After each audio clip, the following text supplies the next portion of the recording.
Well, good of the midday to each and every one of you. We are praying that God's power and His blessings and His provision are on a continuum in your life, and that He continues to show you who He is and how He is able to not only provide, protect, but just to be there. And that means the world. Katrina, how are you? Good midday to you. Excuse me. And so, with that being said, we are grateful for the privilege to be able to come with this quick snapshot on today and to just share a little something with you that I pray that you didn't know. And by doing so, it will enable you to be the man or the woman that God is calling for you to be. Cora, how are you? Praying that you are enjoying this weather. I'm telling you, because some rain is coming. Okay.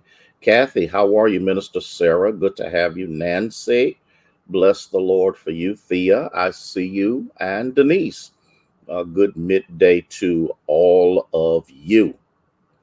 And I have a couple of things that I need to do today, and then I will be back outside on the deck under the umbrella, telling the Lord thank you um, for another opportunity to just be outside. Yes, it's going to be hot. It's going to be in the 90s. Let us not complain. Let us not complain, okay? Because we've been waiting on this weather to show up, and we thank God that it's here. Pat, Debbie, Barbara, Minister Marcia, Pastor Jordan, Pastor Mansell, good to have all of you with us today. And I don't know about anybody else. Winnie, bless the Lord. Um, for those of us that, for whatever reason, Gina, good midday to you, who have a case of amnesia, of which I have not. I remember the months of being confined because of COVID. The months, good midday to you, Ida. Good months. Matter of fact, can I go just a little bit further? Years where we were not, yeah, I know. But, and you know what? I normally don't have allergy problems, but this year I do. But you know what? I'm gonna take me a little something, and I'm still going out there. I remember being confined to the man cave. I remember preaching from the man cave. I remember preaching from the basement of the sanctuary. I mean, of the fellowship hall for months. It got to the point that the virus was so bad that I would not even let the praise team or the musicians come in because of the uncertainty. And we did it, and we did it, and we did it, and we did it. And then opportunity came for us to be outside. Jay, what's up, sir? Minister of the Most High God. And we were able to come together. Jemison, good to see you outside in a different environment, but we still were wearing masks. Rebecca, how are you? And so, any opportunity that I have now that I can get outside, thank you. Appreciate your prayers. Okay. Um, I'm going to do it because the warnings are out that by the fall, it's going to be something else. So, and then who you gonna blame? Ghostbusters? That never mind. I'm sorry. That you had an opportunity to enjoy the goodness of the Lord. I'm not even talking to you, Carolyn Williams. How you doing? I done text you 3 times in 2 days, and I ain't heard one word back from you. You know I had to do something, and so because I needed to ask you something, but that's okay. And you know I had to mess with you. I can't help myself. And so I'm praying that we, TD Jakes is powerful in dealing with recognizing the moment, the season that we are in. And so um, if we don't have the wherewithal to recognize that God sometimes allows reprieves from madness in order that we regain our sanity. Oh Jesus, I got something that I want to teach you. Okay, you know what? You know what I think is funny too, Cora. Everybody else is waiting for us to go back outside. I remember for when we're going in the building, when we're going in the building, when we're going in the building. We in the building when we're going outside, when we're going outside. But next week, I'm going to be doing some things. Gaither, how are you? So that we can get the garage in order to have some men come by and give me a hand. And then the weather is beginning to stabilize a little bit, and we will be back outside. I can't wait. As a matter of fact, sometime this week, I'm going to be testing the equipment to make sure that all of our equipment is ready to roll. LMA, dear, how are you? Good midday, Doe. I want us to look at something real quick, and something. And if you remember,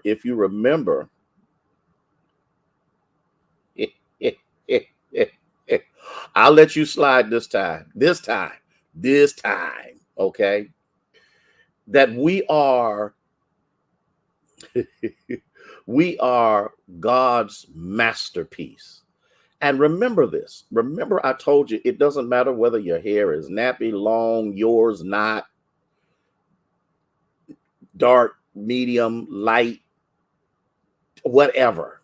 Okay, you have to understand that, irregardless of the opinions of others concerning your outward appearance or whatever the case may be, or even the opinion that you have of yourself because you listen to other people tell you who you are still his workmanship or his masterpiece.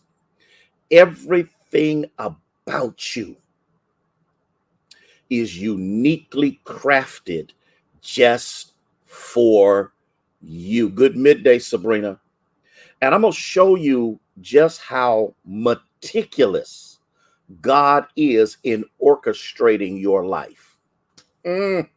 Oh, when I went back over it and I looked at it and I said, this is amazing as to how God does things, but he doesn't do them like we do. It uses an illustration. I think it's a very powerful one. A carpenter does not go out and say, I'm going to build a house and just start nailing wood together. What the carpenter does is he waits until the blueprint is completed. And once the blueprint is completed, then the carpenter begins the process of assembling the house according to the structure requirements of the blueprint. I want y'all to hang in there for just a second, because God is not random in how, first of all, he permitted you to be born. He is not random in the lifestyle that you live and how you live and how you are moved. He is not random in how he performs things in your life. But here's what you've got to see. And this is so unbelievable. And it's found in Isaiah chapter 46, verses 8 through 10. Isaiah chapter 46, verses 8 through 10. Let me read this to you. Remember this and be assured. Remember the former things long past. For I am God, and there is no other. I am God, and there is no one like me. Declaring, here's the powerful point, declaring the end from the beginning, and from ancient times, which have not been done, saying, my purpose will be established, and I will accomplish all my good pleasure. Now, I want you to catch this. Now, this is going to mess you up, and I really want you to get this. God orchestrates your life from the end to the beginning. Woo! I want you to get this. He orchestrates your life from the end to the beginning. Now, what does that mean? God has already preordained what your end would be. And when I talk about your end, I'm not talking about death. I'm talking about ministry. I'm talking about accomplishments. I'm talking about influence. I'm talking about every step of your life. I want you to catch this if you don't catch anything else. And this ought to help you in your self-worth for you to understand that God has already orchestrated your success. Look at what he says. Look at what he says. Look at what he says. He says, I am God and there is no other. He says, I'm God and there's nobody like me. Jemison, get this. And this is where we get messed up in life, is because we might get caught in a hiccup or a moment or a time of stress, and we feel that God has abandoned us and forsaken us. And what we don't understand is your success, what you shall be, what you shall accomplish, how you will walk with God is already determined. And here's what God does. Oh, God. Here's what God does. Because he knows what you will be and how you will be, he then works backward so that every single moment of life, every single encounter, every single uprising and downfalling, every single success and every single moment when it looks like everything in your life, Timothy, is falling apart, he orchestrates every single thing from what I know you will be, and then he goes backwards in order to make sure that everything that comes into your life brings you to his purpose. Barbara, how you doing? Ooh, Lord, y'all need listen. And when I saw that, I said, wait a minute, I got to research this. I got to research that. I got to make sure that this is saying exactly what it's saying. Okay. God works from the end to the beginning. Listen, see, it wasn't good enough that, he knows the number of hairs on your head. It wasn't good enough that your retina is different from everybody else. It wasn't good enough that your fingerprint is unique and there's nobody else like you. But what ought to make you happy about yourself is the fact that whatever you do, whoever you are, whatever you are, however you will be, God already knows the successes and the accomplishments in your life, and he works backward to the beginning to make sure that every encounter, every disappointment, every moment of success, every high, every low works toward making sure that you're what he created you to be. I gotta let you, just as the carpenter doesn't just put wood together and say it's a house. He waits until the architect is done putting together how the house will look. Bobby McKenzie, how are you? Good midday to you. He waits for the blueprint and then he works backward to make sure that the house becomes what the blueprint says it's supposed to be. Minister Sarah, ooh, Minister Sarah, I need you to, and see that right there, if nothing else, Jeanette, gives me the ability to understand that I have never been a mistake, that whatever other people think about me has nothing to do with how God is orchestrating my life. It doesn't matter, get this, how many failures I have.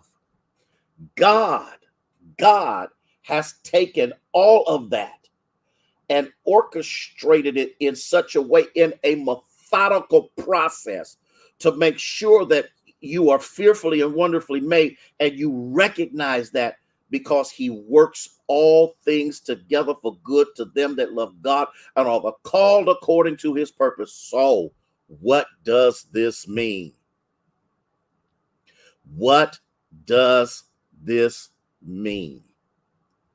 This means that God is so sure of you being what he created you to be that he'll even use your not believing that you're sure to work together to bring you to where he wants you to be. And so Lord have mercy. And if you know anything about putting together a house, there are certain things that have to be put in at certain times, because if you don't put them in the appropriate times, you got to tear stuff apart to put it in. Once the frame is up, then you have to put in the plumbing. Then you have to put in the electrical. Then you have to put in the heating and air conditioning ducts. They have to be done in a methodical way in order for you to see that the house not only will look good on the outside, but will be functional on the inside. Okay. Oh, Carolyn Johnson, get this. And then I'm gonna get out of here. Get this. Hey, Jasmine, dear, get this. So while you busy beating yourself up for the dumb things you did, while you tearing yourself down because you had a baby out of wedlock, while you messing yourself up because you got in a bad relationship, while you doing all of this stuff because you done had a divorce and you done went through this and you done went through that, folk done left you, dogged you out, made you feel like you are worthless. God says, because you are fearfully and wonderfully made, I have utilized every single one of those moments to bring you to success. I'm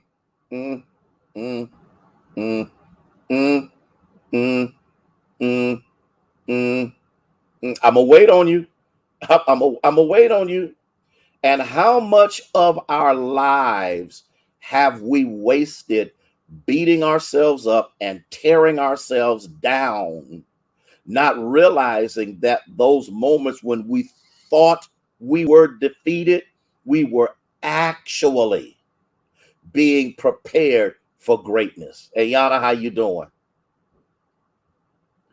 And there is not a moment in your life that snuck up on God, that caught God unaware, because God lives in past, present, and future all at the same time. So he orchestrates your success from the end, and then everything else he works back to the beginning.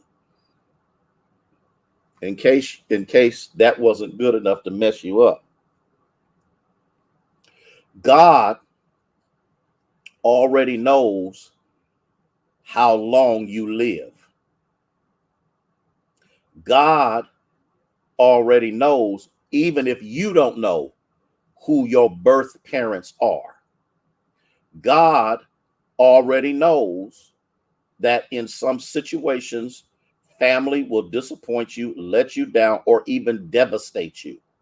And God says, I'm going to take everything that you consider to be tragic, and I'm going to help you to see how triumphant you can become, because I am ordering your steps backwards. Pee Wee, how you doing? I know what you shall become, and I will use every single thing that you thought was going to destroy you. And I'm going to take every success, every moment, every tear, happiness, joy, whatever the case may be, and I'm going to orchestrate it in such a way that no matter what happens in your life, it's a part of your success.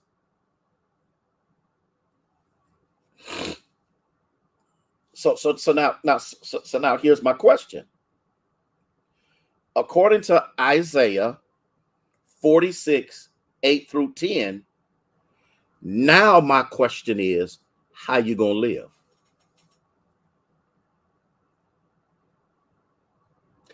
How are you going to talk to yourself?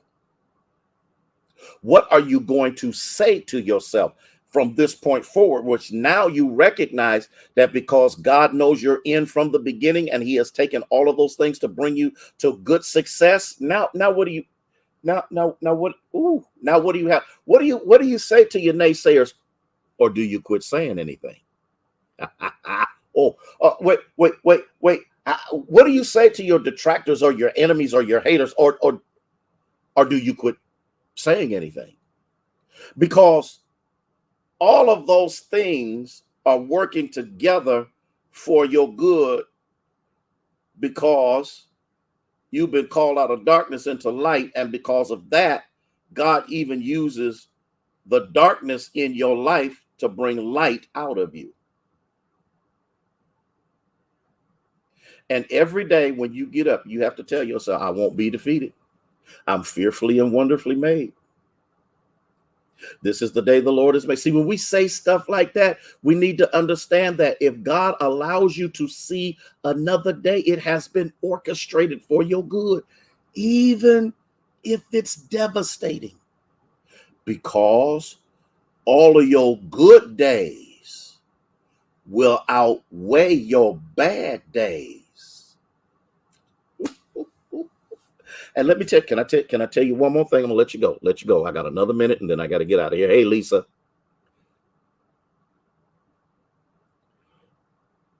If you know this, if this is in your spirit, this is how you will mesmerize the enemy, because the enemy has used everything he could to defeat you. And God has used everything the enemy, you meant it for evil, but God, come here, Joseph, you meant it for evil, but God meant it for good. And Minister Sarah and Cora, not only will I not be defeated, I'm going to tell you I'm not defeated. I'm going to show you I'm not defeated. Here's what happens when you know all of this is working together for your good. Your blood pressure goes down. Your outlook on life is different. You don't get angry as fast. I didn't say you didn't get angry, but not as fast. You think more before you talk.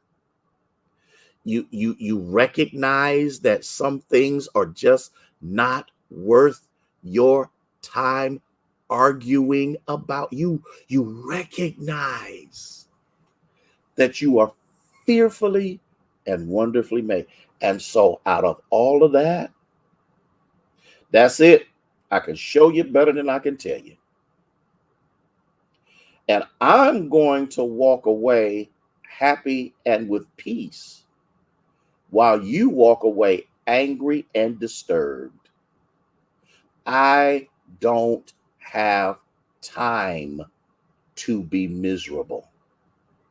I don't have time to be vindictive. I don't have time to be bent out of shape over stupidity, ignorance, and foolishness. Because I like that the joy of the Lord is my strength. Listen, y'all have a blessed day. Got to get out of here. Got to get going. Got stuff I got to get done. I just wanted to share that little something with you so that you can recognize clearly. Good midday, Carletta. That you can recognize clearly what, who, how God uniquely has orchestrated your life.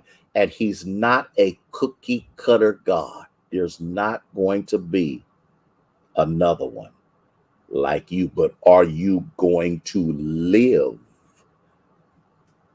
that way so that you can enjoy life and that you can live that life more abundantly? Man, love you with the love of Jesus Christ. I thank God for each and every one of you.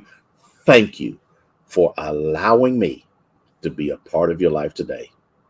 You be blessed, stay safe. May God bless you, and may He keep you, is our prayer.